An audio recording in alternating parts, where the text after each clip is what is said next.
매일 성경 묵상을 돕는 해설 가이드입니다. 안녕하세요. 묵상 코치입니다. 함께 읽고 나눈 말씀은 마태복음 1장 1절에서 17절까지 말씀입니다. 마태복음은 예수 그리스도의 계보로 시작합니다. 이 족보는 가장 마지막에 나오는 예수님의 정체가 무엇인지 밝혀줍니다. 예수 그리스도는 이 세상의 진정한 왕이시며 죄에서 자기 백성을 구원하시는 분입니다. 1절에서 6절 읽겠습니다. 아브라함과 다윗의 자손 예수 그리스도의 계보라.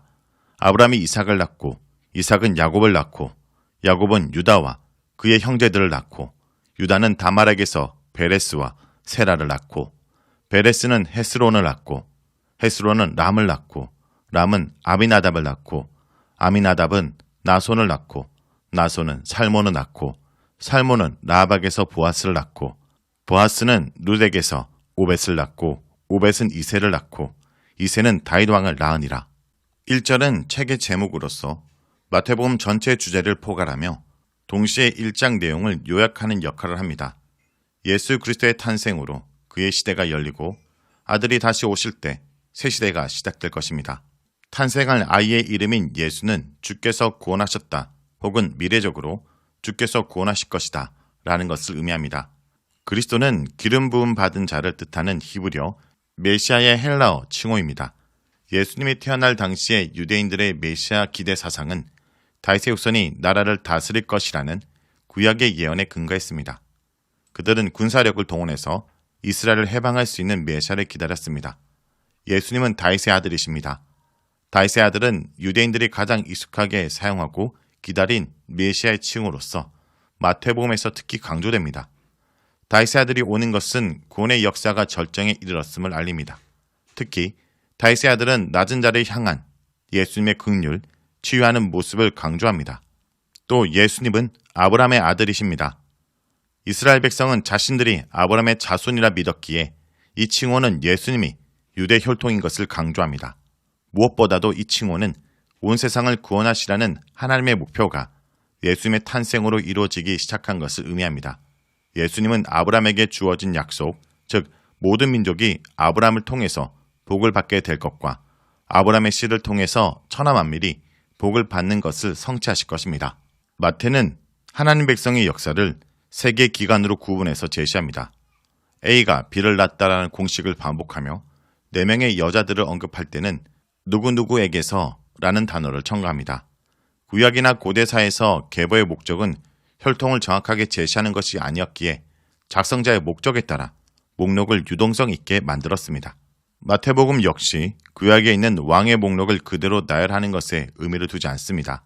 메시아의 계보를 세계의 14대에 맞추며 이를 통해 이스라엘 역사에 개입하신 하나님의 섭리를 드러냅니다.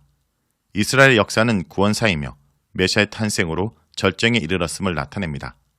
마태복음의 계보는 메시아가 드디어 왔다는 사실을 증명하기 위해서 작성된 것입니다. 우리는 여기서 예수님의 계보에서 몇 가지 특징을 살펴볼 수 있습니다. 첫째, 마태복음의 계보는 이스라엘 역사의 축소판으로 하나님의 약속과 목적을 해석하고 있습니다. 이스라엘의 역사를 압축하면 17절의 내용과 같이 아브람, 다윗, 바벨론, 속박, 다윗의 아들로 요약될 수 있습니다.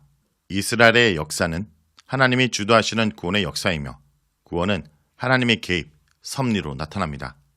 하나님은 중재자를 통해 백성을 구원하시는데 왕의 역할이 특히 중요합니다.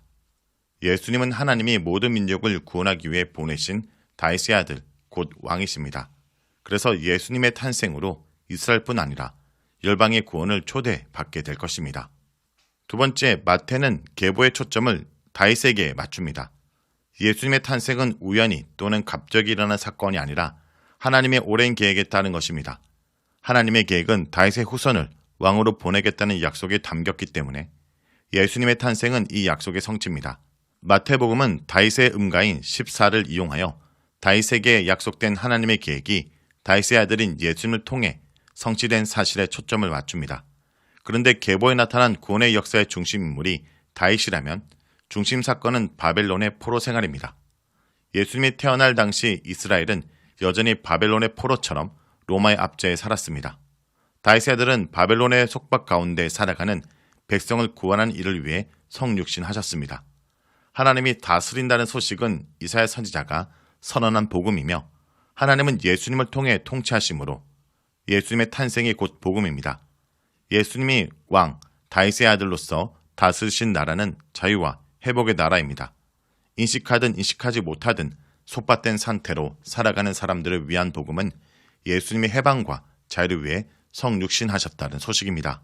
자, 그럼 예수님의 족보를 이어서 살펴보기 전에 6절 하반절에서 11절까지 다윗부터 바벨론 포로까지의 족보를 읽겠습니다.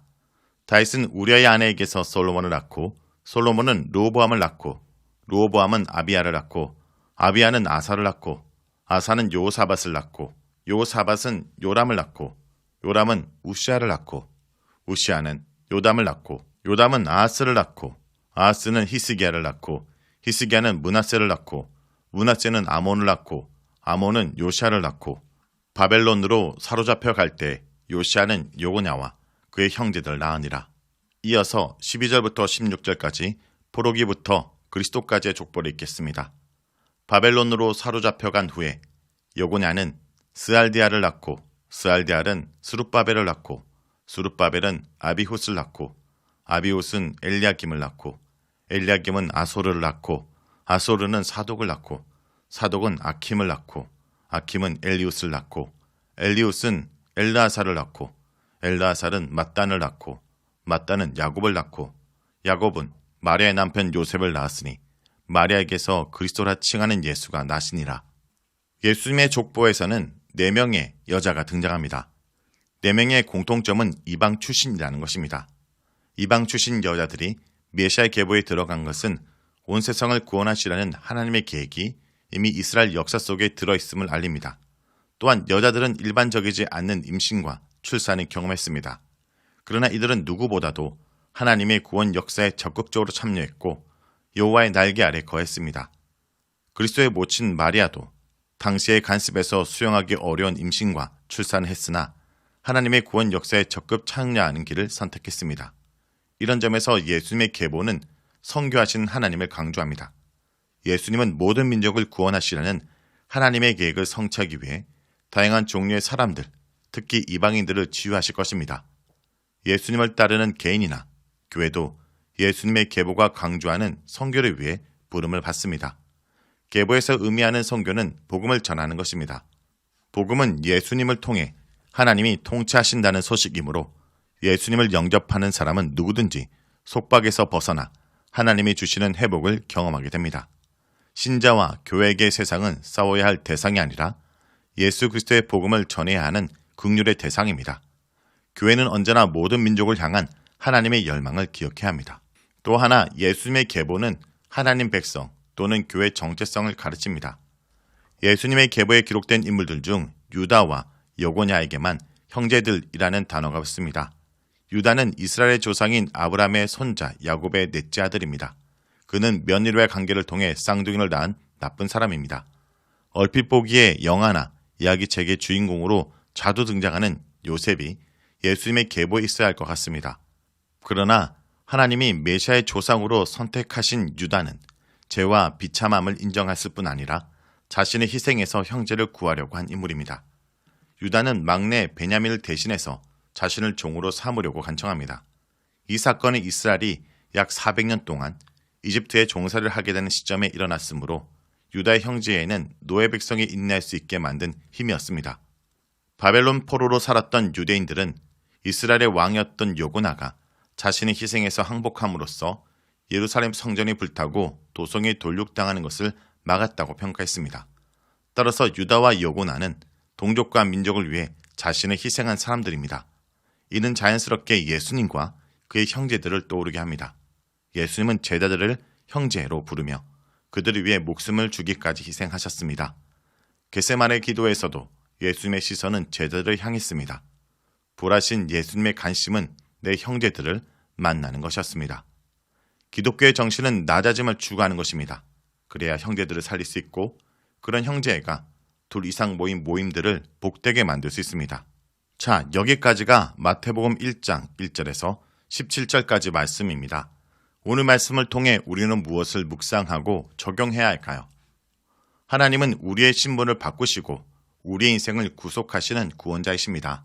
예수님의 족보에서 다말과 룻은 아들이 없는 여인으로서 구속자 고엘을 통하여 아들을 낳았습니다. 가나안 기생이었던 라합은 보아스의 어머니가 되었고 모압 여인인 가부 룻은 보아스의 남편이 되었습니다.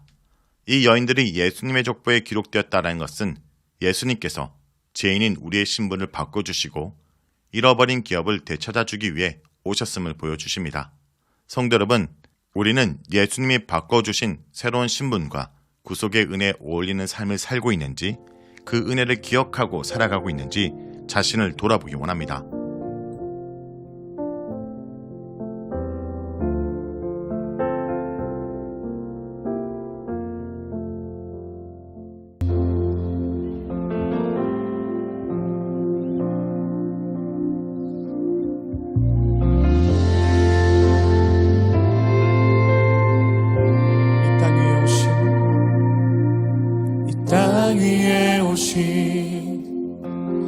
하나님의 본체 십자가에 달리사 우리 죄 사하셨네.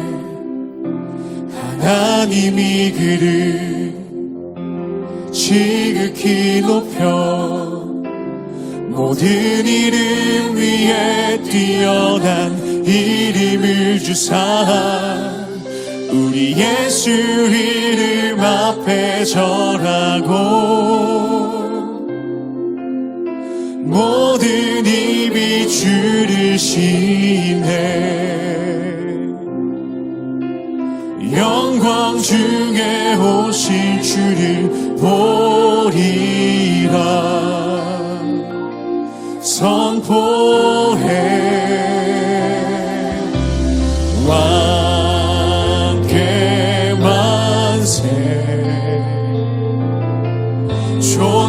존귀와 위엄을 찬양해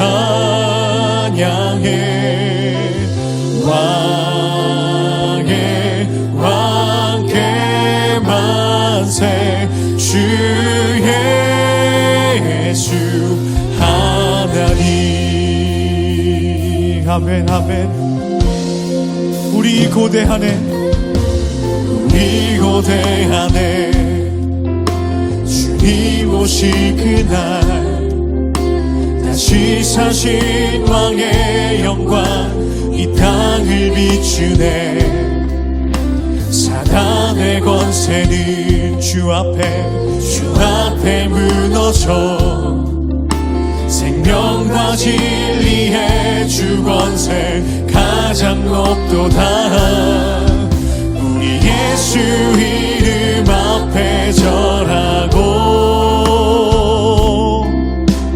모든 입이 주를 시인해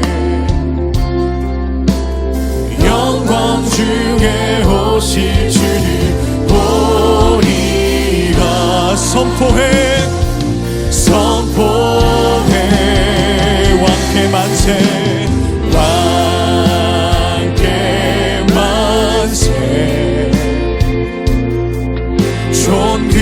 존귀와 위엄을 찬양해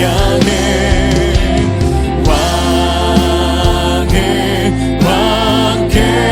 만세 주 예수 하나님 왕께 만세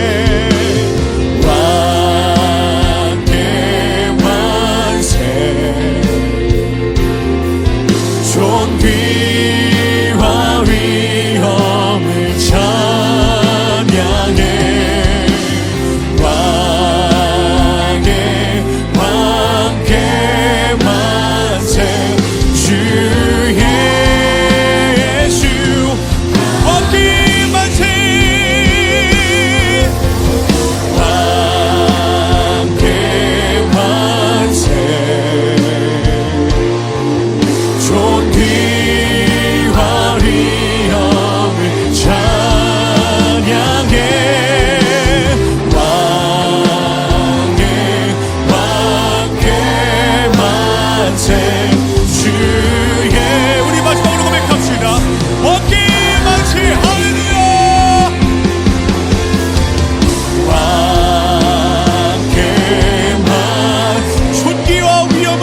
찬양해 존귀와 위엄을 찬양해 왕의 왕께 만세 주